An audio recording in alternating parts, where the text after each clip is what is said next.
Here is a quick peek into today's episode.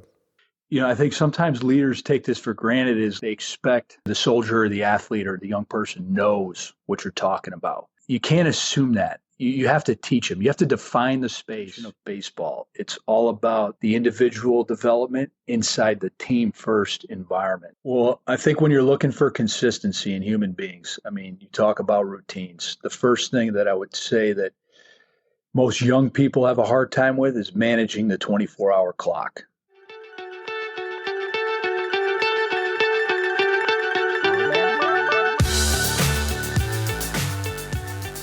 Today's episode is with Scott Brown. Scott is the associate head coach at Vanderbilt Baseball, with over 30 years of playing and coaching at the Division I level. Scott's going into his 12th season as the pitching coach and his 8th as the associate head coach at Vanderbilt. During that time, he's helped the Commodores win 70% of their games. During his tenure, 39 Commodore pitchers have been selected into the Major League Draft, including 12 of those in the first 3 rounds. Scott has helped the Commodores to 2 national championships, 4 College World Series finals appearances, 9 NCAA Tournament, and 6 NCAA Super Regional appearances. Since 2013, 13 different Vanderbilt pitchers have been named All-American. What you will hear in this conversation is the similarities between the military and competitive sports, and how leadership, building cultures, competitive teams where winning matters, and helping raise 18 to 24-year-old people into becoming the best versions of themselves on the field and off the field, in the Army and out of the Army. He'll get into the details of teaching discipline, routines, and developing your 24-hour clock. On top of all that, Scott also happens to be one of my longest friends, growing up together in middle school and high school. I hope you enjoyed today's conversation. I just wanted to kind of walk through the structure of how we see this conversation going. Quick intro, the early years, culture at Vandy, processes and routines and habit that are common between the most competitive level sports and the Army, family, advice for leaders and parents of athletes, and then anything else we'd be blessed for you to... Personally, really, I'm just really excited to life, goes fast and you just start thinking about things and you're like, when I think back to my childhood years, I just think about how lucky we were. You showed up at, a homeroom one day with you just moved there. Your last name begins with an L. You shouldn't be in the B homeroom. You sit next to me. I ask you if you play basketball. I said, you should sign up for this church league. We become good friends. You got a younger brother that we, tags along with us and all that stuff. Your dad doesn't draft me in the church league. He says, because I don't pass the ball or whatever. But I was just thinking about just all those things, how good we had it. Slept over your house nonstop. Oh, Dad, can I go over to LeClaire's? Yeah, walk. Yeah. Dad, there's 1.5 foot of snow on the ground. It's a blizzard outside. Like I said, walk, get over there if you want to go there. And just how cool we had it. We just did things so free, and we're allowed to be creative and just, our parents, they just allowed us to grow through our experiences. It was just, we had so much fun together, and it didn't matter what we were doing. Whether we were playing cards on a Friday night, going to baseball card shows, playing hoops out in the driveway, going to Dewar Park and catching fish. It didn't matter. It was so cool. So cool. And just, you think back to those times and, they really shaped us because we had the luxury of having some independence. Our parents they didn't hover over the top of us. They wanted to know where we were, but they didn't, they weren't on top of us about everything. Oh my God. The amount of memories that brings up. I could draw a map from my house to your house and how many steps it was. It probably contributes to why I'm fairly decent at land navigation nowadays. With the routes that you could take from my house down to the edge of the street, make a right, go about 200 yards, make a left, or you'd cut through the golf course if it was if it was dark out, because you could cut across the greens, across the third hole, second hole. Then you had the driving range across the street, so the light from the driving range you knew was going to give you some light, as you walk down that bypass road, which was always sketchy. That was sketchy. There was no sidewalks. There was always water. You had to know how to get across that creek. You knew how to go across the bridge at the golf course. If there was snow, you couldn't walk across the golf course, but you put your life in your hands walking, because there's no sidewalk. So as the plow is coming down the street and he can't see you, you had to get off on the side of the road, get into the snow, wait for him to go by, get back out into the road and go. And in your backpack, you'd have like my rucksack, right? It's just like the Army. So in my backpack, I would have my basketball shoes. I'd have my uniform. I'd have the socks. I'd have everything I needed for the game or for basketball. Then I had everything I had in the backpack for sleepover. So you had your toothbrush, you had anything that you had, change of clothes, Nintendo games. You had a deck of cards. You had all the cash you had your baseball cards, so we could work the trades. And then we would sneak into the gym at once everybody left at 10:30 and play hoops until 1 a.m. Right. Because we had the gym to ourselves with the brick in the back window. We would put the brick in the back door, wait for them to all the lights go out, and then we'd sneak back in. Or remember the night we stayed up in the rafters, where the CCD classes would go. So they had coats and stuff. And we just hung out up there for 2 hours until everybody left and locked all the doors. I think we were locked in. I think we were chained in. So we could play. Yeah. Oh my goodness. Those are some, for the folks, who is Scott Brown? Who are you now? And who are you, what do you want people to know? What do you want people to think when they hear your name?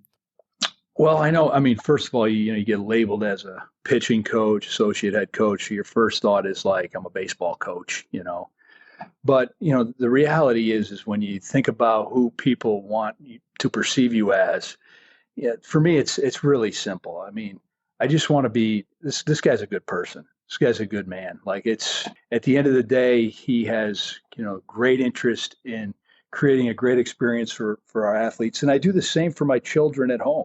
I just think it's about trying to put them in the best environment so that they can be successful and just creating those great experiences. But, at the foundational level, it's integrity and just doing the right thing. Don't cut corners. I think that's such a big, big deal. And I have this little saying for me. It's how you do anything is how you do everything.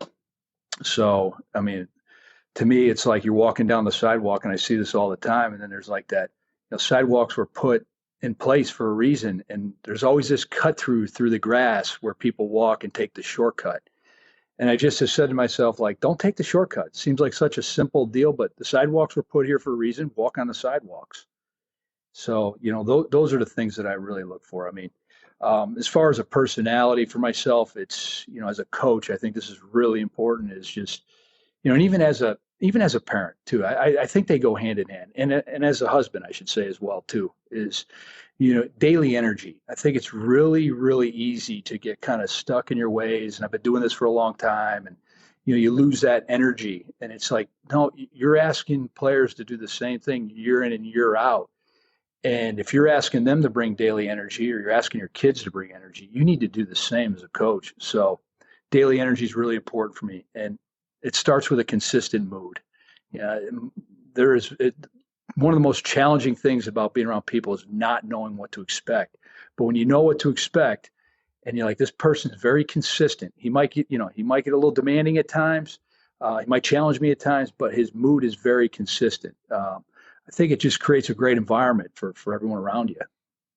Yeah. There's so many similarities between, what you just said and folks in the Army. They don't show up on day one and then all of a sudden you're the battalion commander, you're the company commander. Those people have years of experience, and they have years of hearing these things. You just sounded like a battalion commander telling his junior lieutenants, hey, here's initial what's expected of you as a husband, as a parent, as a coach, because there's a fine line between coaching and leading, coaching and mentoring for our soldiers. What were some of the things after, we went off to college and stuff like that? We all I joined the Army, you went off to college, right? And, Yep. Now you start to have some of those experiences with those coaches, with those people that you had. And I started to have experiences with the sergeants and the lieutenants and the junior officers that I started in my first 5 to 10 years of being in the Army. What were some of the experiences that kind of shaped who you've become as a coach now? Well, I think just in general, I've been really fortunate to be around high-level people my whole life. And I mean, I think when you kind of look at all these people, all the coaches I've been around, I mean, the one thing that sticks out is there's a huge passion for what they do. They're committed to what they do. So, I think you could take something from each and every one of them. I mean, I had, Coach May, Bagman May, who you remember, Sean May, who ran those camps. And, in college, he asked me to work those camps. And I said, well, Sean, I don't have a car, and he was like, well, I'm going to pick you up every day. And what he did is he threw me right in the fire as a young, baseball player. And he taught me how to teach, because at the bare bones of all this, you're a coach, but you're also a teacher, and you're teaching whatever you're trying to accomplish and whatever the message is, you're trying to get that across. So I learned how to teach at a young age. And then from there, I was playing with Coach Owens at Cortland, and he's a really, really fierce competitor. He taught me how to compete. He taught me how to compete in everything I do, and the ability to kind of turn it on and turn it off. I think this is a very interesting thing that like Coach Corbin talks about a lot is I just got done saying like I want to be a good person and, a good human being and that type of stuff. But there's also an athletic personality to you that you have to have. And this probably correlates with, a soldier out, in the real world in combat. You're in competition. I mean, there's a winner and a loser.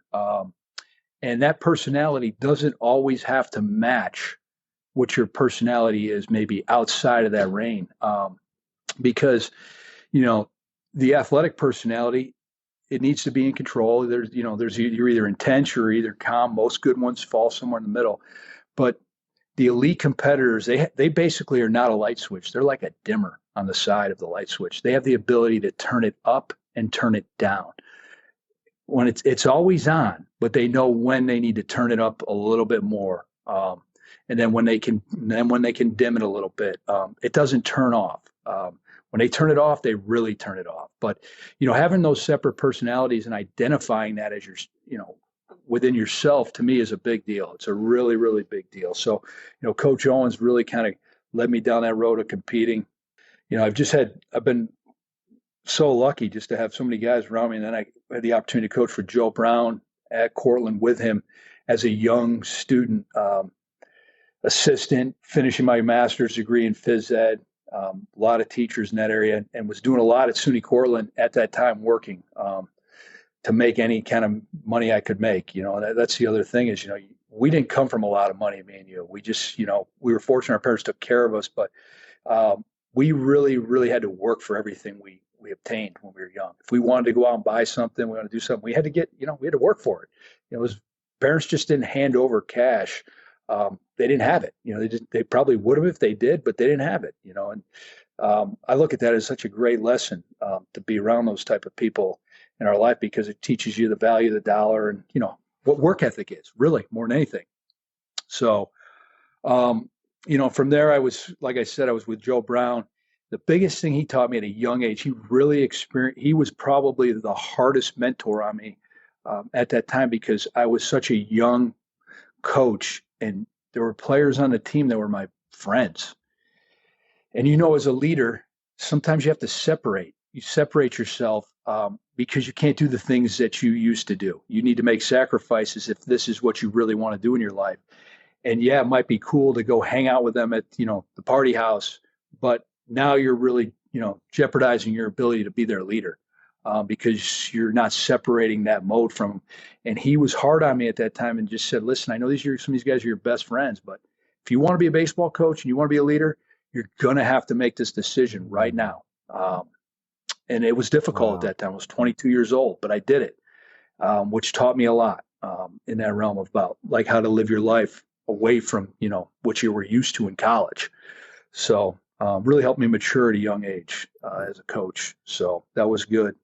Though with those things, just the Coach Owens, Coach Brown, Sean May, like the things that you just said, they resonate with me so much because the Sean May for you is like the Corey Perkins and the Jeff Strukers, the sergeants, the staff sergeants that I had when I was first growing up, in the Army. And they showed me how to do things. They taught me how to use my hands, how to use the weapons, how to do the things, how to do the foot marches, how to do PT, how to just do. You didn't ask a lot of questions. They said, this is how it's done and follow my lead, right? So in your case, it's like how to teach somebody how to throw a ball, how to throw a curveball, how to swing a bat, like those things. It's one thing to do it. It's another thing to teach somebody how to do it, right? And then as I got a little bit older, I started to have people that taught me how to teach people. So then you become a sergeant, right? And that's when sergeant's the first time you start being a coach. You start teaching other, you're teaching your privates, you're teaching those young soldiers how to do things. And again, it's not easy. It's easy to do it. Hey, watch me. This is how it's done. And so a lot of times you just have to demonstrate, hey, follow me. It's a big motto for us in the Army and in the infantry. Follow me. When you're a team leader, if you're not sure what to say, just go do it. And if you get out front, you lead from the front, and your actions will speak louder than your words, and the soldiers will start to follow. And then when you got to Brown, that's when I feel like the similarity for me is like when I started to become an officer, when I became a lieutenant and I became a captain, and I started to have much senior, colonels, lieutenant colonels, majors that started to invest time in me on how to be a leader and how to take charge and how to coach people and how to figure out what makes them tick and how to get them to use their head and understand why they do things. And then it ultimately leads to commitment as you go forward. What did you learn in between, or is there something in between Coach Brown and Coach Corbin, or when you got from Coach Brown and Cortland, did you get to Vanderbilt?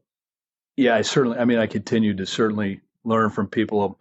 Mike Ertz, who's the current athletic director at SUNY Cortland, kind of took me under his wing, got me a job bartending, which I loved, probably the best job I've ever had in my life, just because of the interaction with people and just, watching these hardworking blue collar people come in every day and just the joy that they got out of it, the lessons you learn just being around them. But he taught me a lot about like first impression, the way you carry yourself, how you present yourself. You're 24, 25 years old. If you want to be treated as a professional, you need to appear as a professional. And, you're not thinking about that when you're young because you're all about like, how do I look? Is it cool? That type of stuff.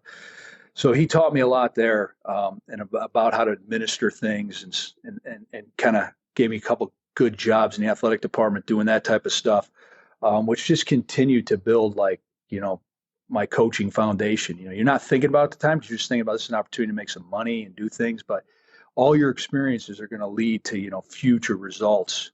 And that was big. And from there, I was very fortunate. I got a Division I job at St. John's with Coach Ed Blankmeyer, who's a tremendous baseball coach. And the thing that he did for me is he paid me no money, which was great. I took a pay cut to get there, which you knew that's what I wanted to do. It really kind of gave me real direction as to what I wanted to do in my life. Because at Cortland, I was teaching phys ed classes, administering, sporting events, bartending, getting my master's. I was in a smorgasbord of things and making a pretty good salary. But I knew deep down in, like I was being paid hardly anything to be a baseball coach. And that's what I wanted to do because I love baseball.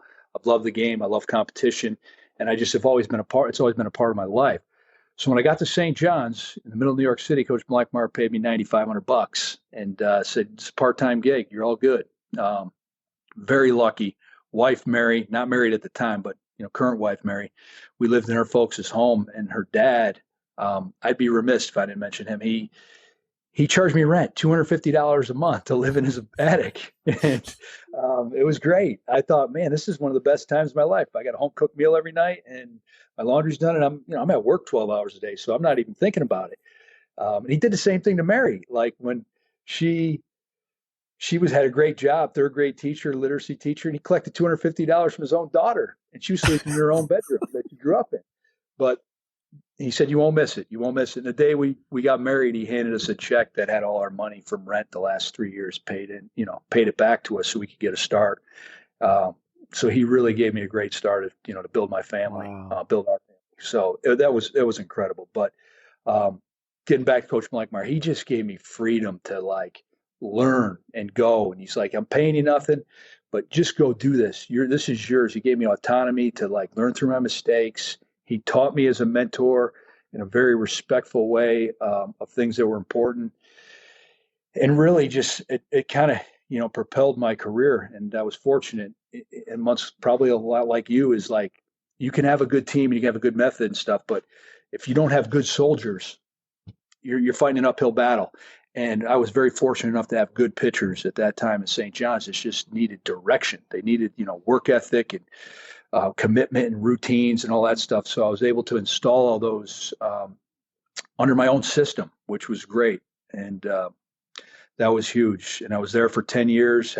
We had a lot of success, had a lot of good memories there. And then one day, Coach Corbin came calling from Vanderbilt, which, at that time, Vanderbilt was a program building that was on the verge of doing some special things. And I had met Coach Corbin one time. And he said, "I want to bring you down to Nashville." And I know we're probably going to talk about our family a little bit as we get going forward here, but this was really important to him. And I just had Kelsey and Riley, who were premature twins, a very tumultuous pregnancy that was challenging for mostly Mary, but also myself. It was twin-to-twin transfusion. And from there, he called me and he said, "I'm interested in you being our pitching coach here." I said, "Okay, great." He goes, "Yeah, I would like you and your wife to fly down here for an interview." I said, "Well, Coach Corbin, my wife's not going to come. We just brought home Kelsey and Riley from the NICU, and they've been home for about 2 weeks, and they were born, very premature. So I don't think she's going to come." And he said, "No, she's coming. We'll have her in and out of here in 24 hours. And I never understood it at the time because I just hung up the phone. I said, "Mary, if you want to move to Nashville, Tennessee, and you want me to get this job, you're going to have to hop on a plane. Your parents will watch the kids." He said he'll have us back in 24 hours, but it sounds like you're more important to me getting this job than myself, actually. So Sounds it, so familiar. yeah, it's such a big deal. Like I didn't know it at the time, but like he was so right. Like you're moving halfway across the country. And if your spouse and your family's not on board, you're not going to be in a place of content and you're not going to be able to do your job to the best of your ability. So having everybody on board and getting a read of that and the type of person that they are is just as important as the type of person you are. You're a team, and that is such a big deal because if you're being pulled off the field, I call it, but if you're being pulled outside of the baseball world, then it's going to affect you on the field. You can't separate it. It's just eventually it's going to wear you down. So especially if your family's important to you, which most of us, hopefully it is. So, but Coach Corbin, he just really taught me different perspective on everything. Proactive views on character and team building, and just, I just feel like I've had such a great journey of step-by-step process of people that have come into my life. I mean, every coach that I just mentioned there is most likely going to end up being a Hall of Famer. 3 of them already are. And just for me to be alongside and work with those guys, I mean, been pretty blessed.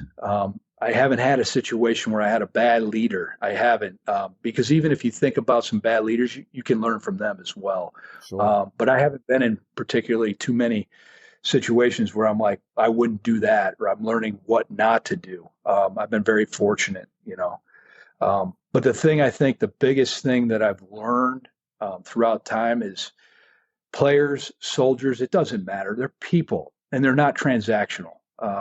This isn't business transaction. We're not pro sports where we're, signing contracts here. We're trying to build a team, and, the most important part of this is the person. And a lot of times, you think you got these great methods and systems, but they don't work for everybody. And then you got to figure out, well, how can I coach this player better? How can I, retain this player better? How can I get more information on this player? And sometimes it's simply, is there something I need to know about you that could help me get my message over to you clearer? Wow. You make that seem like that's commonplace, Scott. Like when you say players, soldiers, they're people, and you got to understand who they are. But what I know and what folks that will be listening know is that, again, that's years and years of people demonstrating what right looks like. That's years of you and Mary and living through that experience and moving down there, and now a decade and a half of being with Coach Corbin and being with Vanderbilt. When you showed up there, you said it was building. You said he was building a team. You know, my mantra of get up early, work your butt off, have a great attitude, be positive, learn something today, surround yourself with phenomenal people. He was surrounding himself with phenomenal people. He was building a team around that program. And he's like, if we're going to do something special here, we got to find special people, right? And he brought you down there. What did those first few years look like? He knows you can't do this all by yourself. And how did you build that culture with your athletes and with the staff and with the team that you had of other coaches? Well, I think you hit the nail on the head. You know, he always says it is whatever people we bring into this program, they're going to be the best at what they do in the country. And their personality is going to fit inside, you know, the inner circle and create harmony in here. They can be really good at what they do, but if they're not the right fit personality, they're not going to blend in here well enough. So, you know, the things that he does year in and year out, and I say him because I know we are a part of it and we model it as assistant coaches and the players and really enforce it. But this is his system. We certainly have thrown our ideas in there at times, but this really is Coach Corbin has really put together just a tremendous foundation of stuff. And that's where he starts. You know, he defines the inner circle, and he defines it with the players, the staff, all the people involved in it. And then he defines, like, you know, your immediate family. It would be like your aunts and uncles and stuff. Like, they're not in the inner circle. They're not affected. They're here to support and help, and they might root for us, but they're not on the daily fire every day. They're not in it. So he defines the inner circle, and then he starts to build the foundation through that of standards. And you know, he talks about, you know, personal standards, social standards. They kind of go hand in hand, academic standards, and then performance, athletic standards. And we don't have rules. We don't have rules. If there was one rule in the program, would be just don't embarrass your family. And that really covers everything. But what we do is we create high standards of performance in everything we do. And that really is like, are you doing everything to the best of your ability? Is this championship level? You know, if you're walking down on the field and you see trash on the side and you don't pick it up, or you only pick up half of it, is that championship level? Like, no. You've learned quickly what championship level is. So he defines that, and he's building foundations. And then the biggest thing he does is he doesn't talk about baseball, especially out of the gate. There's no mention of baseball. It's all about the individual development inside the team first environment, which is really cool because you start to learn that every decision you make, you know, it's like being a part of a squad. You know, if you make a poor decision, it affects everyone in the squad. It does. You know, and there's obviously different outcomes at different levels when you start making those decisions. But, you know, if our players don't make really good decisions, then we don't build a team right. We don't win games. And then everyone's affected. You know, the fan base doesn't follow us as much. You know, we might not be in a position to retain our jobs. We don't experience the same success in our journeys. So decisions and choices are really important, and those are defined early. And it's a huge responsibility to everybody inside the program. And it's clear. It's not just to the players. It's to everyone involved. There's no time commitment here. What I mean by that is, like, he doesn't say, hey, I need you in the office at 8 a.m. and you need to stay here till 7 p.m. He basically says, you know, I need you to get done what you need to get done every single day to be the best at what you do. That's it. And that's huge because you feel like you got some freedom, but you also know that, like, you're driving the bus, you know, like I'm driving the bus for the pitching staff, you know, and I'm coming together to take care of that unit to help our team win. Do I take ideas from other people? Sure. But it's my job and my responsibility to make sure they're in the right spots every single day. So that's really how we kind of go about it. But I would say the true goal, the whole goal of the program is to really build a legacy team. And how you do that isn't defined by just the scoreboard all the time, because it's really hard to win national championships. It's hard to get there, let alone win it. But you can still have a really, really good team because the players are connected to each other. They're developing skill sets and maturity that, is going to help them be successful at the next journey of their life. Even if they don't play in the major leagues, or if they do, you want them set up to be a future leader of their family, and to be a future leader in their community, because that's where the success comes, is you start to really impact others. So that's how he goes about it. And it really, his method is every day, every single day, it's a vitamin every day. Like, he just talks about things that are really, really important. And I would tell you 75% of the time has nothing to do with baseball, nothing, but it does. Yeah. I love it. That's the no days off attitude that I live through, which is every day you're trying to get a little bit better. Every day you're learning from somebody 1% at a time. If you learn a little bit better about physical fitness, a little bit better about getting healthy, a little bit better about sleep, a little bit better about relationships and building teams, right? A little bit over time, you start stacking those bricks. You start stacking them up over time, and it starts to build, right? It builds like compound interest. You started to when he says every day. When he says every day, you guys have got some processes and you've got some routines and you've got some habits. What are some of those habits that you first start off with when you get new athletes, or you get new folks to the program? Well, I think when you're looking for consistency in human beings, you talk about routines. The first thing that I would say that most young people have a hard time with is managing the 24-hour clock. Sleep, nutrition, those aspects that you must have. They're like kind of like your fuel. They refuel you so that you can have energy to do the things you want to do and accomplish throughout the day. So it's setting a good routine and managing your clock, and really trying to limit, because I use the term moderation. I think moderation is such a good term for people. Like, you're trying to have, a moderation of free activity time. If you're a social butterfly and you like to do a lot of different things, it's fine. It's all good. And it can be your outlets and stuff, but you got to do it in moderation. If that time starts leaking into your performance athletically or academically inside of school, and it starts affecting you from that standpoint, now eventually you're going to start affecting the team and impacting the team in a negative way, which now brings the team down. So each individual is responsible for managing their own 24-hour clock.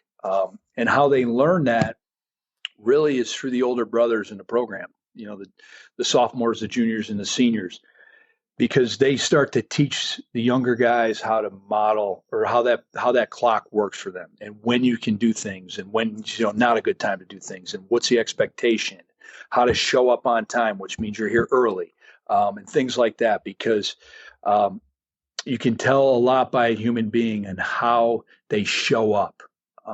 Were they prepared? Was it on their mind? Is it operating? If they're running in all disheveled 3 minutes before a meeting's going to happen, you kind of know how they're living their life. And if they're not living their life right, it's probably going to show up in some other areas. So managing the 24-hour clock is probably the biggest thing we start with, and getting them to understand. And that's where your habits and routines start to get developed inside of that, because they get organized. You organize your day the night before, or during the week, and that type of stuff. So that certainly helps in those regards. I think that's the biggest thing. And then the other process that's huge, and I don't know if this is a similarity because I'm not privy enough to know, but I know that the military goes through training, and training is, I'm sure, challenging at times. And obviously it can't be real. It's just kind of like a baseball game. Sometimes you can't play a real baseball game while you're training. But a lot of times players and young people look at that as like, oh, it's just a training day. No, these are the most important days. The days in between matter more than the competition. because you're setting yourself up for success, and how you manage those opportunities and perceive those really prepares you for the outcomes that you could obtain inside competition. And when you're prepared, you're more confident. And when you're more confident, you think clearer, your mind's clearer. When you have doubt, that's when you run into trouble. So really using those days wisely. And really, as a leader, I think it's really important to emphasize that, like, win this day, win the training day, right? Just win this session. Like, just getting, like you've talked about, 1% better. Just get better. Just get better each and every day. And it doesn't need to be this astronomically amount better. It's just keep stacking days on top of each other. It's extremely important. And those are probably the two main processes I would say that we really try to implement inside of it. Along with go ahead. I love that. And Scott, again, you sound like a senior platoon sergeant who's given counseling to his squad leaders and saying, Sarge, hey, Sarge, what do we need to be doing? What do I need to teach the new privates? Whether it's the drill sergeants at basic training, right? Or the ROTC instructors teaching future officers, right? Because you guys got, I'm sure you've been down to the ROTC program there at Vanderbilt, right? And you see the way that they're teaching future leaders. But what do we start with? We start with how to wear your uniform, how to lace up your boots, how to put the patches on appropriately, the ranks so you know how to address somebody, how to render the proper salute. Like, these are the most basic of things, right? But you nailed it when you said how they show up, right? When a soldier shows up to something, call it the promotion board's not a great example because they're always going to show up prepared. But when they show up to something in the morning, whether they're a junior officer or they're a young soldier, that's not a reflection on the soldier. That's an absolute reflection on their direct leadership. Because the leaders, the sergeants, checked them before they showed up. They didn't just send them a text message and say, "Hey, be at the conference room at 09 o'clock. Uniform is duty uniform. There's going to be a session. First sergeant's going to ask a bunch of questions, whatever." Right? That's a direct reflection on their commander. If those junior officers showed up prepared, did they have a notebook? Do they know what the conversation is going to be about? So, like me as a leader, I would do these morning breakfasts with all my junior officers on Wednesday, and it wasn't like there wasn't a time necessarily set. I like to start at 8:30, but like I was paying attention to who showed up at 8:15. I was paying attention who was eating and who wasn't. I was paying attention who didn't send me a note and said, "Hey, I can't be there today because I got to be down at the motor pool at 7:30." I knew what was going on. I knew why people couldn't be there and why they couldn't, right? And I was listening to these things. I was watching these things, but it's a direct reflection on the leadership because the leadership prepared them before they showed up. Brother, everything you're saying right there is exactly what we go through in the first few years of being in the Army. I think just to add to that too is like, I think sometimes leaders take this for granted, is like they expect that I guess you could say the soldier or the athlete or the young person knows what you're talking about, and you can't assume that. If you have to teach them, you have to define the space. You talked about being uniform. I think that's a huge deal. Like that the military has is everyone looks the same, and we do the same thing here. We're taking the field uniform so that everyone knows that Vanderbilt baseball is one. It's not about one person; it's about one team. But that's clearly defined every day. Every day, there's no like, well, I thought we were wearing this. I thought it was this. It's clear definition, and not assuming that they understand it. Because obviously the older brothers know that we're going to be uniform today, but just telling them what we're going to wear. And if they feel like they want to change that, they come up and ask Coach Corbin, "Hey, if you don't mind, we'd like to put on some sleeves and do this, wear something a little different on top." I said, "Okay." 100% of the time he says, "Yeah, I don't care as long as you're uniform." But they know what to expect there. And it's the same thing with our spaces. Everything is defined so that, when we leave our space, there is no major cleanup if we were having a recruitment day. If the soldiers were coming in to see your base, you shouldn't have to clean up the base every day or make it a special cleanup thing. It should be just recruiting ready every single day. A little tidy up on the dust maybe and stuff like that. But I mean, if you got to go through a wholesale cleaning thing, you're not living your life right there, and your team's going to be disheveled too. So the spaces are clearly defined on how they look when you enter and how they look when you leave, so that everything's ready to go all the time. And it just creates organization and structure. And the big thing too is like discipline is amazing. It's amazing. Like no one wants to be disciplined, but everyone wants and needs discipline in their life. And if they say they don't know it yet, because discipline creates harmony. It creates freedom in your mind. It makes your life so simple because you just know what to expect and how to do things. Create structure. It's amazing. It's amazing. Everyone's like, I want all this freedom. Well, if you want freedom, get disciplined. It's real simple. It's not, it doesn't have to be any more than that. Yeah. I think everybody wants the results. Everybody wants the results that come of being disciplined, right? And the one that everybody knows about is having good abs, working out, right? Everybody knows that it's good. Have a good diet, have a good diet, go to the gym and work out, work on your core. You'll have good abs, right? There's no mistaking that. So do you have the discipline to do the things that it takes in order to get those results? And if you have those results, everybody knows that they're disciplined, right? Those are just those are just an example. How about some of the, in today's age, right? Gen Z, a lot of folks coming up, 18 to 24 years old, right? 16, 12 years old, right? Everybody's on social media. There's this push for individualism. There's this push for, I want to be special, right? And I want to stand out amongst people. But you just said the same thing. Coach Corbin says the same thing that all of our instructors will say. And this is not just the Army. This is the Navy. This is everywhere. Hey, what's the standard for the uniform? As long as you're all the same. We can put a coat on. We can put long sleeves on.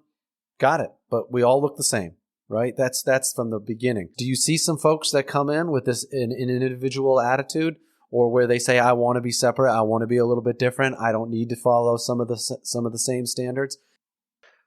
I don't see it different here. There is a learning curve for some guys when they get here, but during the process of recruitment, they're explained. They have an idea of what it looks like, and it's pretty clear. Do you want to be part of this or not? Because we don't really try to sell you on coming to Vanderbilt.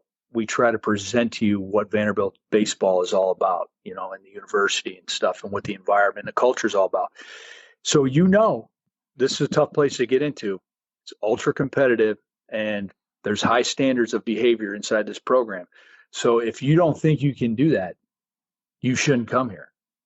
Yeah. So there's men that sit across from me, and I tell them, like, if you can't handle that, don't come here. It's just the way it is. You may have some other opportunities, but I don't want to mislead them in any way, because I'm not trying to sell them a car, that they drive off the lot and it's theirs. I know that this experience is what really matters going forward. And, I could get the engagement ring today with the sale, and we can be engaged, and then they show up a year from now and the marriage is not going to be good. That's never good. Never good. So I want to get the engagement right out of the gate. So I present to them what's real. It is challenging now. It's really challenging because you have social media involved.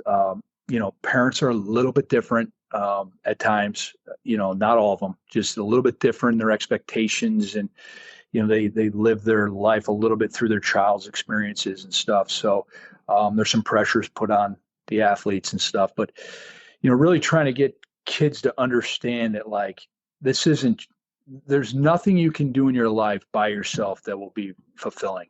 It's so much better when you're part of something. Even if you are a role player, a team role player, a superstar on the field, it won't matter. If you're doing it with other people, with the same interests and the same passion and the same mission to accomplish what they want to accomplish, at the end of it, no one cares who did more. like from a participation. Everyone knows that every person involved in that program carried equal weight, or some sort of weight to help us get here. Without them, we're not as good. Whether it's a lesser role, team role, it doesn't matter. Everyone plays a role, and that's when you know you have something special. It doesn't always happen, and it's taught every year, and but it's not always accomplished either. There's challenges now because you got outside voices. There's a lot of comparison in the world right now too. You know, you can go on social media and compare yourself to other people all the time, you know, as a youngster. And what happens is like they start losing the joy for what they're doing.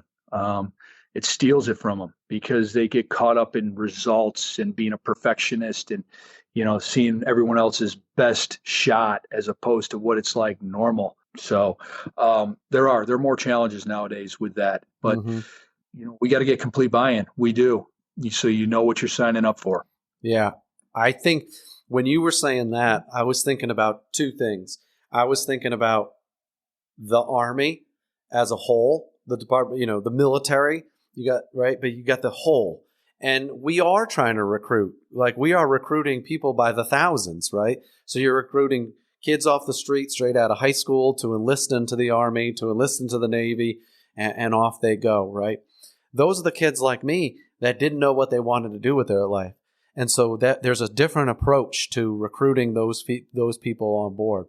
When you said those things about, you know, having the face-to-face with parents and with athletes and saying, this is what you can expect from Vanderbilt, I started thinking about some of the organizations that I've been a part of.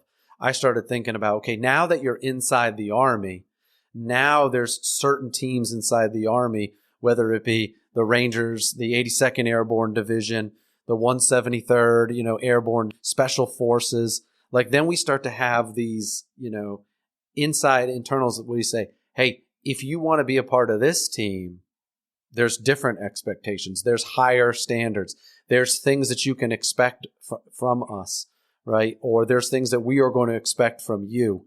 And we've got to communicate them to then recruit people to those types of organizations. That was the second thing I started to think of, which was taking it to the next level.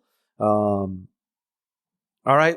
How about some situations where, you know, that I'm sure you had a situation where that engagement didn't go right, where you brought somebody in, you know, I think this person's going to be the right fit for our team. Coach Corbin gives you the thumbs up. We think this person's going to be a right fit. And then and then they get there and then things don't go, whether it's not, they don't go the way that they thought it was going to go at the beginning, or it started to drift into that way, you know. Talk about like a tough situation where I'm sure you've had some tough situations where you either had to let somebody go or you had to coach them up. They're not getting the playing time that they thought they were going to get. They have an injury and it's time for them to go do something else in their life. Because the context I'm giving you here, Scott, is that we've got a lot of people that come and serve in the Army for 2 to 5 years. And then they decide there's something else they want to do in their life, right? Or they get injured or something like that. We have a lot of people that came to the Rangers and did it for a year or two, and then they decided, oh, I got to go do something different. Or we decided this isn't the right fit for you, and we had to help them figure out the next. But one of the things I'm working on right now is helping leaders understand we've still got to take care of those folks. Because when those folks leave our program, the Army, your program, they leave Vandy, they're going to be advocates. They're either going to be positive advocates for your organization when they go talk to other people, or they're going to be a negative advocate. They're going to say, hey, you don't want to go there. Like, because they say all these things, but then when you get there, it's totally different. You know, so I just kind of rambled on. No, it's good. I got it. It's a challenge because you're right. You're not going to operate 100%. It's just not going to happen. I think the biggest thing, you just hit the nail on the head, is like when someone leaves a place, you want to leave the place in a positive way. And how you leave a place really demonstrates, you know, your character and what you're about. And the same comes true too for us when, you know, if a young man wants more playing time and he just isn't skilled enough to get on the field here, how we treat him there certainly matters, because how we treat them throughout time here is very consistent. We challenge them to do the right things academically and socially. So there's a huge commitment to that. So there's nothing wavers there. But when it comes down to athletically, you want to make sure that you're honest, but at the same time, you don't want to destroy their teachable spirit, because there is a place for them to play and a place for them to be successful. So you just want to be, as frank as you can be, but you also want to have empathy. And I think that's, a quality when it comes to anything that people just don't pay attention to enough. Have an awareness and feel to what that person might be going through, and a rational, non-biased view can really help you kind of get to that mode of like, I care about this guy. If you're not good enough to play baseball here anymore, but or it just hasn't worked out here, but you love Vanderbilt University, let's stay here and get your degree. Let's, this can set you up for life. Do that. Stay here. We'll help offset the cost through the athletic department, whatever it might be, just to try to, get them to finish that degree, because the degree is very powerful from an academic standpoint. It can set them up.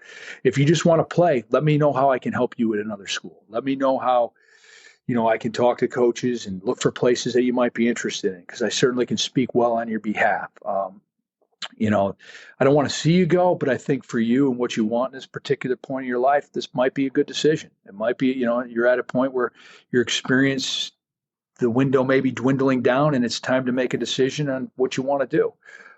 Never easy, but how you handle the people is really everything. And you just said it, like, you can be, it comes back to something I said before. It's like, this isn't a business transaction. If somebody joins the military, for whatever reason it is, they still are sacrificing something. They've made a commitment to something, and they want to do this.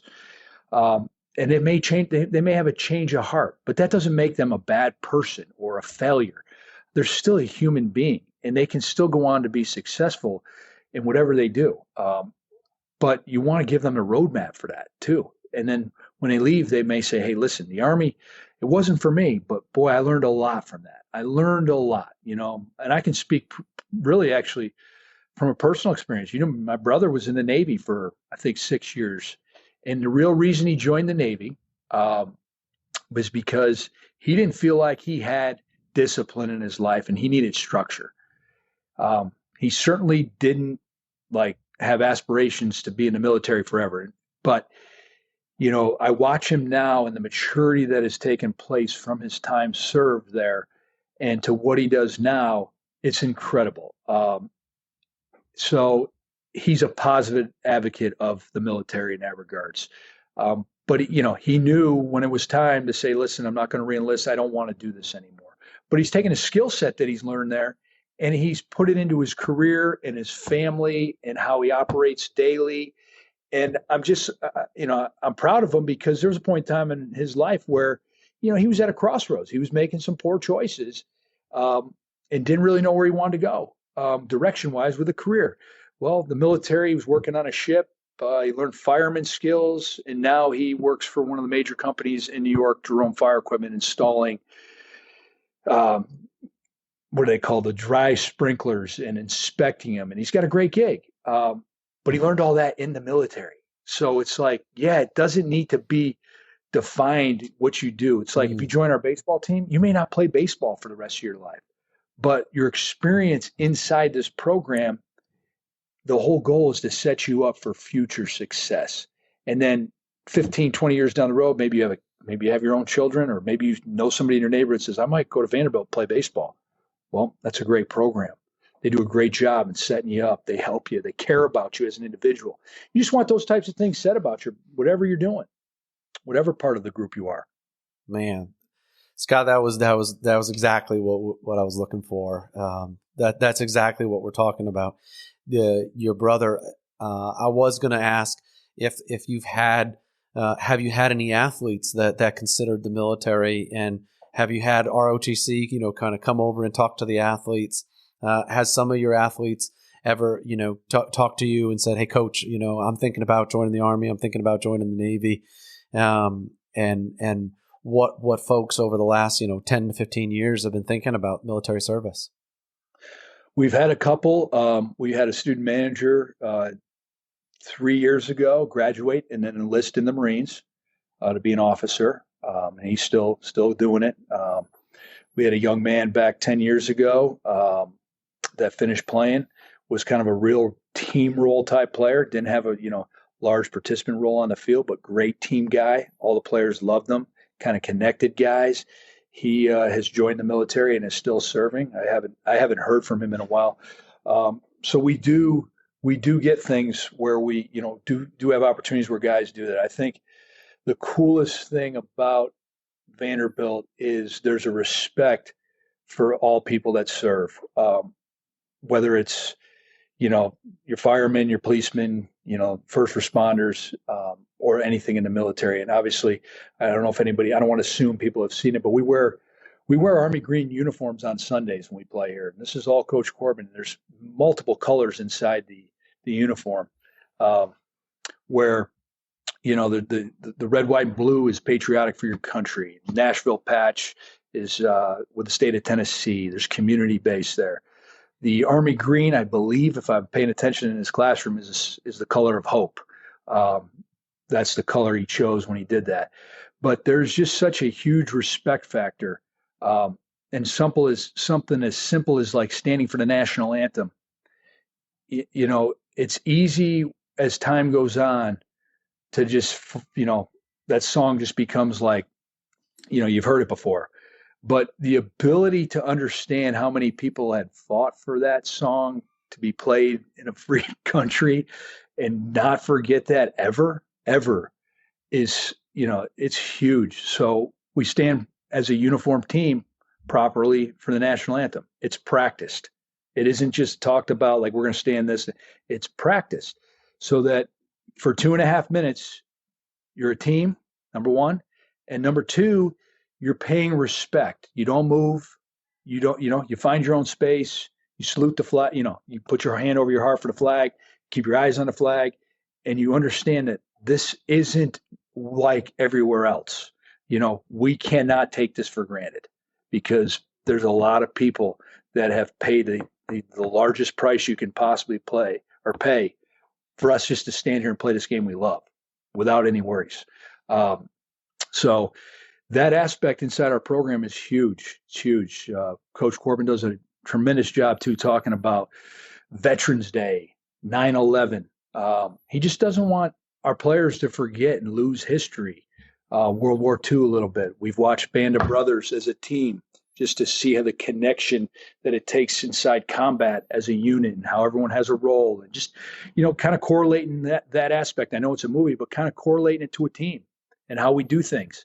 So, we haven't had many leave here to kind of join the military, but I think there's a huge, huge appreciation for the military and really all people that serve in our community. Yeah. I think the thing that we have that's so much in common is the respect for one another, right? So why do so many military folks have such a respect for athletes, whether they're professional athletes, college athletes, right? It's because most folks in the military grew up being a part of a team, being part of some team, whether it was Little League, whether it was basketball, and they remember being a part of that team. And then a lot of times our skills were only so much, and then we joined the military, right? We didn't play at the college level, we didn't play in the professional level, but everywhere, like you can't go a day in the Army without somebody saying it's fourth quarter or it's ninth inning or 2 minutes left in the game. Let's go. I hear somebody running down the street and they're like, 2 minutes left. This is where you give it everything you got in the fourth quarter. It's a game of inches, and all the sayings that talk about sports. Likewise, you can't go a day without listening on ESPN to a coach talking about how it's time to go to battle. We're going to war together as a team. And those two things have been together for as long as time could be. And Big Al Villanueva talked about in his episode where he talked about how much the coaches at West Point would harp on, like, we everybody plays a sport, everybody does something, everybody's a part of a team, because that's going to build the camaraderie, the fields of strife, right?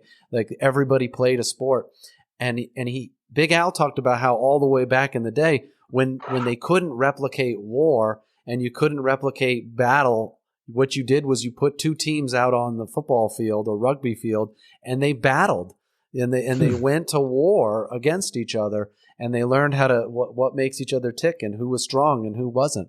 And when I was a lieutenant, we played this game called Panther Ball. When I was junior officer, we just got home from Fallujah, and we had all the officers out on the field, and we had a rugby ball, and it was just like ultimate football, right? Or ultimate frisbee with a rugby ball, and it was like 25 on 25, maybe 30 on 30, whatever the number was, right?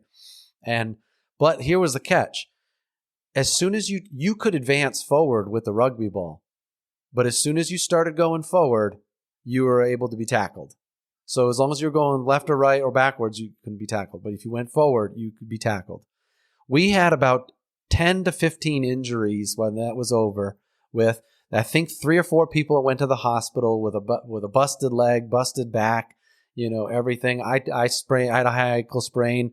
Luckily, we were going on leave for 20-something days after that to heal back up. But one of the guys said to the commander, he's like, "Sir, why did you do that? Like, we just injured half the battalion doing that." And he turned to him, and I heard him say it. He turned to him and he said, "Here's why we did it. Because within 5 minutes of playing that game, I knew who my warriors were and who wasn't." And I walked away and I was like, damn. Like there was people that didn't get involved. They had no dirt on their shirts. They were not dirty out there. They totally didn't get injured at all. But he said, now I want to know, we got a new team, and it's time to figure out who my warriors are and who isn't. And there's probably better ways to do it without injuring everybody. But the point was spot on.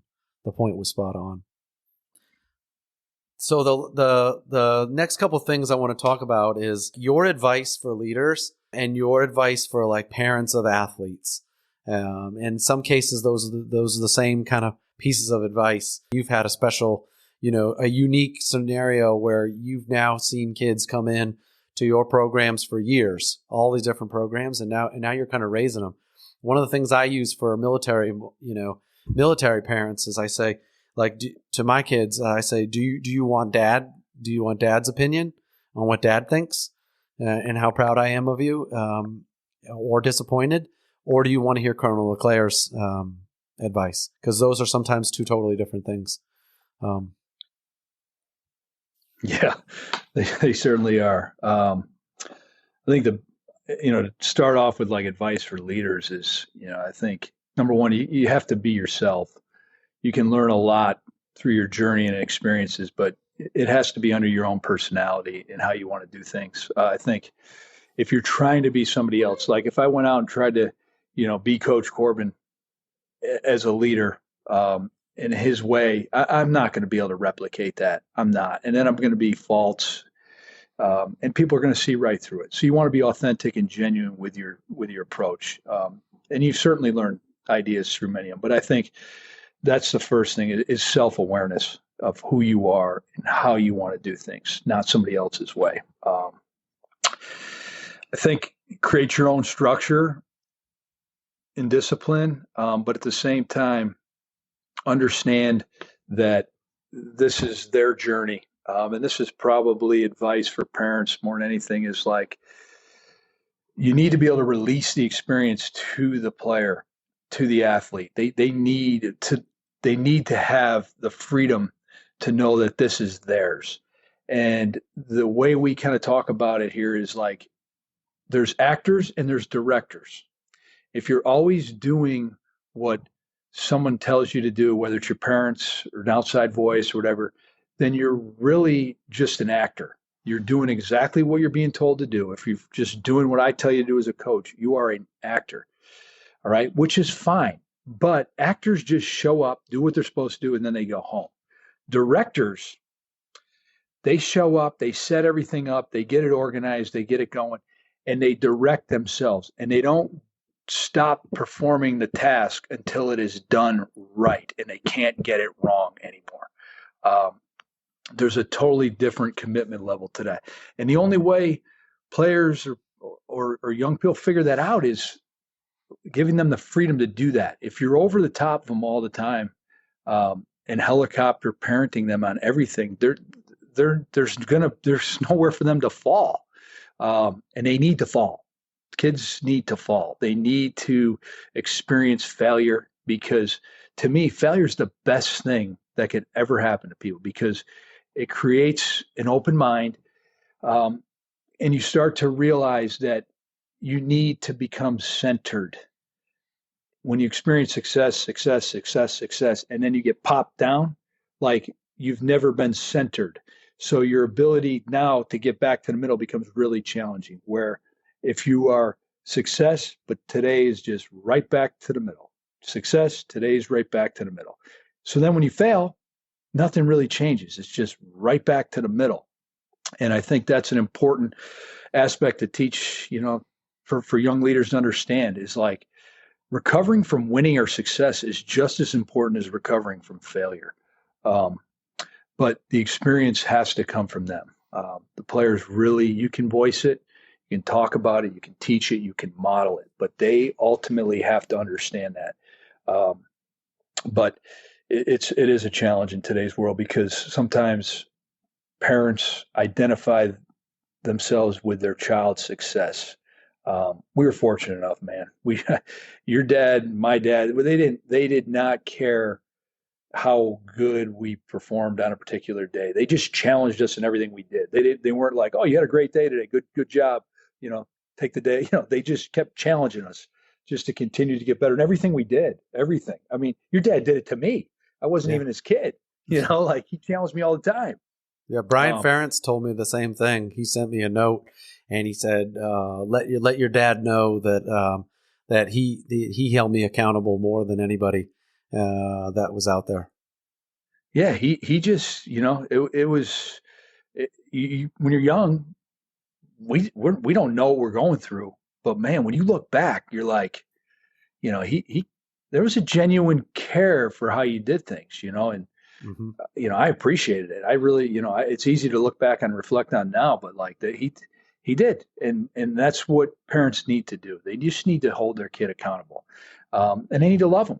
They need to love them. You do. You need to, regardless of performance in sport. I mean, the thing I tell young parents is like, on this field right now, my son Nolan's team went to the Little League World Series a couple years back in Williamsport. It was one of the greatest moments of my life just to be in Williamsport, because we all dreamt of going there. And he was able to go on a team that was a good group of guys, and that group of parents was really good. But during that time frame, you could see parents putting pressure on themselves of how their kids were performing. And they, a lot of them were turning to me saying, "God, you don't even seem like you're like excited," And I just said, I'm conditioned in this game. If he gets a hit here, I'm not going to cloud 9. If he strikes out, I'm not going to cloud 0. It's the game. He's playing the game. It's his. And if he goes 3 for 4 with a couple of homers, I'm not thinking that like I'm the greatest dad in the world. Like I care about like how he feels and how he acts on the field more than I care about his performance. And I got breaking news for you. This is some of the best Little League teams in the country, in the world, really. But that year in COVID, if there's one major leaguer in this group, that would be tremendous. Yeah. Tremendous from a number standpoint. So most of these kids, this is like the pinnacle of their career. This is going to be the pinnacle of their baseball career. Enjoy it. Enjoy every second of it. Hit the pause button and enjoy it. They're not going to be, most of us that play the game, even ones that are really good, are not going to be big leaguers. We're not going to do this the rest of our lives. It's the skill of the sport. It starts getting tighter and tighter and tighter, and the cream rises to the top. And usually guys get kind of ousted because of if they do have the skill set, it's because they don't have what we talked about, the personal routines, the mental clarity, and all that stuff, if they don't reach their potential. But the real reason most of us get washed out is our skill set can't live up to the ability that we need to get to that level. Yeah, that sounds like when we were on the All-Star team in Liverpool, right? This was probably our last non-high school, like anything outside of high school, and we were all on that team, and we traveled, and we were, some of us were having the time of our life, because I knew that was it. Like, that was the last time I would probably play baseball, in any way, shape, or form. But we knew Grilly was going to keep moving on. Like, everybody knew. He was like 6'5", 6'6". We knew. I think he had already signed with Seton Hall at the time. And we all knew he was going to move on. But most of us knew we weren't. But we were all held to the same standards, right? We were all held to the same standards. I think that's where they run into trouble. People in general, they put like parameters on the race. I got to get to this point by this point in your life, or I got to get to this point by this point. There's no parameters on any race. Everyone's journey is different. And when you stop worrying about your own successes and celebrating other people's successes, your success goes to a whole other level. And that's such a hard thing for people to do. But it really is true. It really is. Like, it takes the focus off of your performance and everything you're doing, and you start to enjoy the journey so much more, regardless of what you're doing. If you're out in combat and, somebody takes care of something and you celebrate it, mission accomplished, it's almost like, that the team did it, but like, you feel so much greater, even though you did what you're supposed to do. You're not even thinking about it anymore. And it's so hard. Yeah. I think that was the point for me, where the Army went from something I was getting paid to do and something I did as, say, a job or as a career, to a calling, is when I cared so much more about the people that were around me and about their life and about them feeling successful and about them feeling good about what they just accomplished than anything I could do. That's when I knew that I was going to do this for as long as I could. And as long as my skills, like you said, as long as my skills continued to improve enough and to be to allow me to continue to serve. But at that point, it was what got you here won't necessarily get you there, right?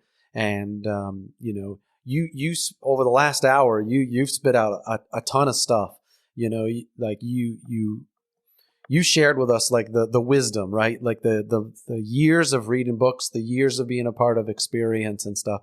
But what are some of those couple of books, some of those couple podcasts that, like, every year when they show up to your program, when it is like, this is where, if you haven't read this one, this is where you got to start. If you haven't heard this person talk, this is where it kind of starts. What are some of those kind of foundational ones? I mean, I tell you, this is, and I'm not trying to like paint it bigger than it is, but I really think I sit down the hall from one of the best leaders in all of college athletics, anything really in the world. I mean, there's just such a tremendous commitment and energy to what he does. And I'm talking about Tim Corbin. I mean, I've been here for 12 years, and there's an everyday message that takes place. And I don't always know the message. There's a few that have been run back year in and year out, obviously, because they're foundational in what they do. But he's tapped into so many different people to get the message across through visualization in their, in our classroom and stuff, and how we go about things, that, I really, it truly is him. I mean, he talks about, I'll give you an example. He talks about brushing your teeth daily, and like, it seems so simple, but he talks about how you take care of your teeth, brushing, flossing leads to more confidence in your teeth. So you smile more, to where now you give off positive energy to other human beings because you're smiling more, and that energy comes back to you, all because you feel more confident about your teeth, and just things like that. It's just, there's such small wins in a day, but they start piling up. I mean, to be honest with you, I haven't read a ton of books in my life. People have recommended, I've probably read a little bit more here in the last couple of years. And it really is, Atomic Habits was incredible. That was just an incredible book. I'm looking over here, what else The Checklist Manifesto was probably my first read, like that somebody gave to me that I said, I'm going to start reading books. I mean, that was just, there's nothing in it about sports, but there is everything. It was so cool. Like that one. I don't know. And when people recommend them to me that I know are good readers and know how I think, I generally read them. But those two kind of come to light. How about from a culture perspective? We've read the All Blacks book. That was Legacy. That was cool. That was really cool. Just kind of change your perspective a little bit on things. I noticed you said Band of Brothers. You said, so sometimes it isn't, what resonates with younger folks is more of a movie. It's more of a video. Band of Brothers. Band of Brothers is the one that I watch anytime I start thinking, even like the slightest little bit of me says, I don't want to be a paratrooper anymore. And I don't know if I want to, I don't know if I still, how much longer I'm going to do it. I watch Band of Brothers and that gets me through another year or two. Like I'll start the series and even the kids have watched it with me and they can recite a lot of the stuff from it. I try to study successful organizations and non-successful. When I say non-successful, I'm not talking about winning or losing. I'm talking about consistency. Because to me, that's really where you start to see how things are done, because the outcomes on the scoreboard, they don't always end up in your favor, but you want to give yourself a chance, and consistency gives you the best chance. Yeah. To round it back to where, you said with part of the organization that you're a part of and Coach Corbin being right there, for a lot of our younger folks, it isn't about reading every book and pulling down an article and give me the 3 points from the article. Sometimes it's just simply watching and emulating the people that are around you. If you see somebody that's doing the things that makes you feel a certain way, that makes you feel inspired, that makes you feel motivated when you're around them, just watch what they're doing. Like, you don't have to read all the same books that they read. You don't have to listen to all the same podcasts that they listen to over the last 20-something years, because you can't do it. It takes forever to get to that point, and everybody's got their own path, right? But when you see folks that are doing things that make people feel the way you want to make people feel, start to emulate, start to practice, start to mimic the things that they do. But you gotta do it in your own way. You gotta do it the way that works for you. You can't just act it. You gotta direct it. Like you said, you gotta be a director. You gotta do it in your own way. And once you get so many of these examples of leadership and coaches and things that you read and teammates and other teammates that you want to be like, right? Then it starts to go, okay, now I'm figuring out who I am. I've seen enough good examples. I've seen enough bad examples. I've seen a lot in the middle. And now I'm starting to figure out who I am. My confidence goes through the roof. And when you're confident and you're positive and you're smiling, the brush in your teeth, man, it just sounds so much like Coach would tie your shoes, right? Right. So you got to tie your shoes right. Tie your shoes is going to lead to less blisters. Less blisters means you're on the court more often, right? It sounds like Admiral McRaven, make your bed. Like, you got to get up in the morning, you make your bed and everything else. It's like Coach Corbin, brush your teeth. It's like Coach Corbin, like, you smile more, you're going to give off positive. I love that so much. I love it so much. I think too, like we talked about, is like, as a young leader, it's a journal. Write down what went well, what didn't go well. Write it down and understand it. Like, you're going to make mistakes. Journalize it, and then like, you start to learn and you reflect back upon it. You're like, I've seen this experience before, and that's what experience really is. Our eyes have seen more than the people that are younger than us. But we were also present when that was happening. We weren't just trying to we were present. So we were able to generate feelings and emotion and reflection upon it, so that when we faced it again, we were like, this is how I'm going to attack this if I see this again. And I think that's really where growth takes place. You can't read that in books. You can't. You can go read the book all you want, but it's really implementing it into your daily life of how you see things. But taking notes, I think, is so underrated nowadays. just the pen and paper and putting things on. You write it, you read it, and then you reread it again. I mean, you talk about, building a library. I mean, I've watched you here take notes. You're taking notes, on just things, and it's like that's how that's how we were kind of brought up. And I think that trait has been lost a little bit. The pen has been shifted to the keyboard, and the keyboard doesn't retain it quite the same way the pen does. Yeah, amen to that. And just kind of round it all off where we kind of started. We started at the beginning where we talked about our early years and the people that were around us and the people that kind of inspired us to be who we are today, right? And reaching out to those people and letting them know how much of a difference they made in your life. I'll let you have the final word on like who some of those people were that kind of have influenced you in your life or influencing it the most now. Christy and I, obviously, she was the biggest turning point in my life, which was when I first joined the Army. I did a few years, and then when I met her, everything in my life changed. How I spent my time to my 24-hour clock, those things started to take shape when she became part of my life, and she has held me accountable. She has taught me the way. She has shown me the way. We have learned together. We have learned how to do things. She's the ultimate teammate. She's the one that I come home every day and say, I'm thinking about doing these things. I did it yesterday. I told her, well, this is what I'm thinking about doing. This is what I'm thinking about saying. She's like, nope, don't say it like that. Keep that one to yourself, and she's the one person that knows all my weaknesses and all my strengths and what I love doing. You got to have that inner circle that's so tight.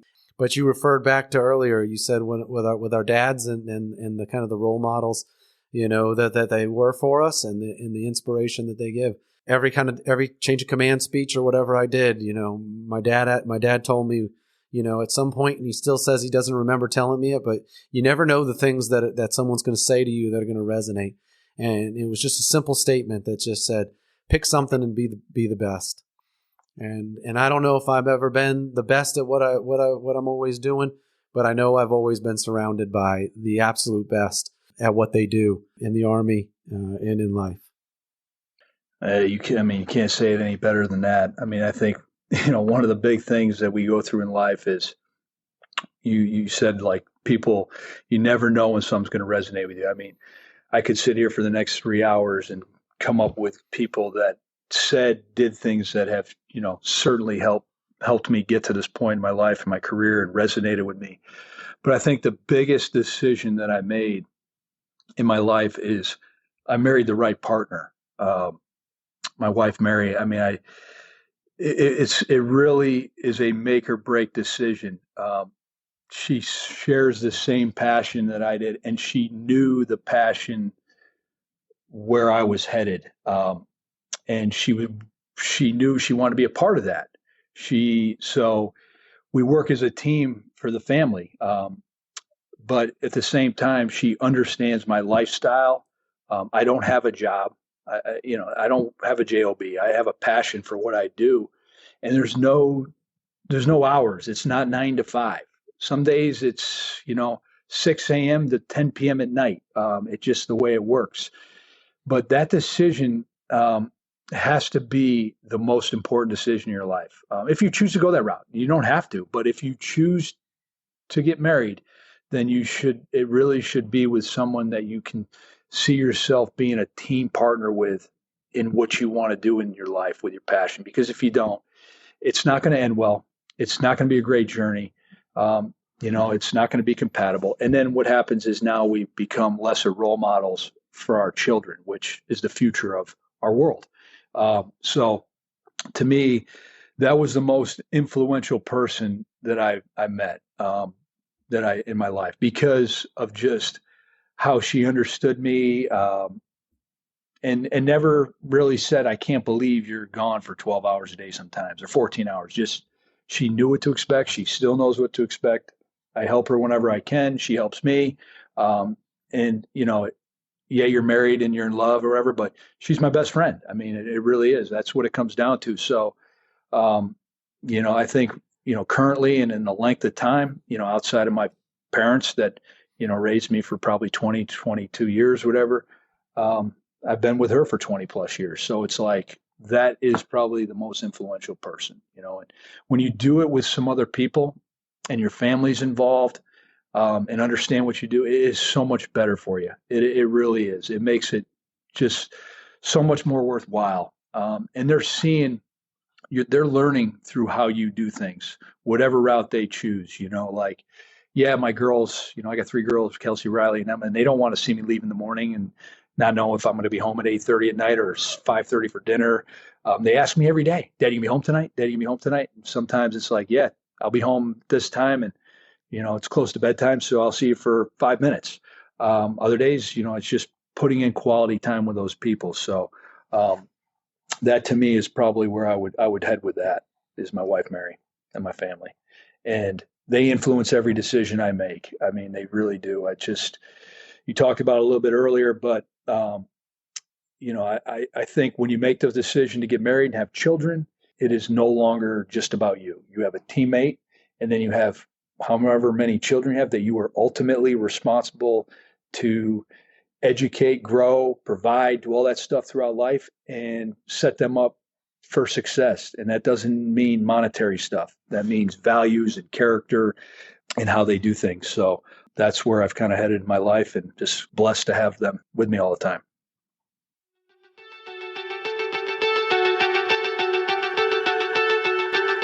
Here is a sneak peek into our next episode with my longest mentors and big brothers, Brian Burlingame and George Sterling. Young soldiers and young leaders, surround yourself with people that like talking about your craft and are serious. It's those relationships that you build around the culture of the Army, like-minded people. Be conservative here and say one of the top 3 quotes I've ever heard in my life was, when I'm with you guys, this is from one Brian Burlingame, and I'm paraphrasing, when I'm with you guys, everything is right. The world is right, and that, I'm going to tell you something, man, you got to, it's getting me a little chilly thinking about it, but when somebody says that to you, that's so humbling. It also puts a lot of pressure on somebody too, because I'm like, shit, I gotta live up to that, man. Thanks for listening today. I hope we sparked some thoughts about the people that have inspired you to be who you are today. I hope you share some of your thoughts, and better yet, demonstrate them for the people in your life. Our pursuit is to get a little bit better every day. Progress equals small victories stacked on top of each other, building like compound interest. Keep stacking these positive habits like getting up early, working your butt off, learning something new, being positive, and surrounding yourself with phenomenal people. Please share your comments at the links in the show notes, and DM us at Teach Me to Fish podcast on Instagram or Facebook. Looking forward to our next conversation.